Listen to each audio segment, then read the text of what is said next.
Alain Berenbaum, bonjour. Bonjour. Vous êtes avocat, spécialiste du droit intellectuel, droit d'auteur, droit des médias, un spécialiste reconnu internationalement et vous êtes aussi écrivain. Alors, au bar de l'Europe, j'aurais pu vous servir la recette du pigeon à l'italienne, c'est le titre de votre dernier roman, mais j'ai préféré vous servir une gueuse grenadine, c'est la boisson fétiche de votre héros, un détective privé qui s'appelle Michel Van Loo. Écrire un polar, ça permet de faire passer des idées ?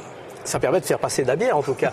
Et ça permet, oui, ici justement, je trouve un magnifique outil pour décrire, c'est le cas de ce livre et des deux qui l'ont précédé, ça forme une trilogie, de décrire la Belgique à la fin des années 40. Et au fond, c'était ça le propos des aventures de ce détective Michel Van Loo, grand amateur de gueuses grenadines.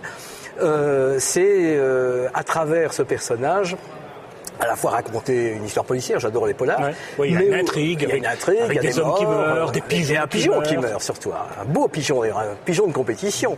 Et donc le détective privé va être amené en effet à explorer le milieu ici des mineurs italiens et des travailleurs italiens dans l'immédiat d'après-guerre. C'est un trafic de travailleurs, un trafic de main-d'œuvre entre l'Italie et la Belgique. C'est ça, il y avait que l'Église catholique qui est un peu mouillée quand même dans l'histoire, et pas seulement à la gueuse.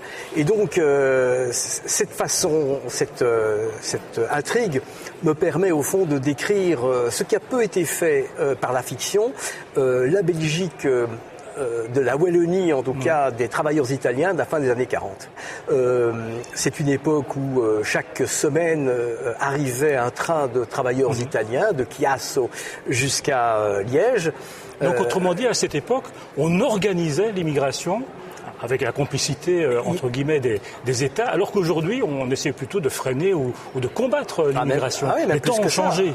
Les temps ont changé, puisqu'il y avait un traité international entre la Belgique et l'Italie, préfigurant l'Europe, comme vous voyez, qui fait une vraie libre circulation des travailleurs, sauf que dans un sens, les Italiens envoient des travailleurs, et dans l'autre sens, en contrepartie, la Belgique paye en charbon, des hommes contre du charbon. Et donc, voilà. Et cette exploration-là, cette façon au fond de marchandiser l'homme en 1946, le traité date de 1946, le roman se passe en 1949, c'est ça qui sert de toile de fond à cette intrigue.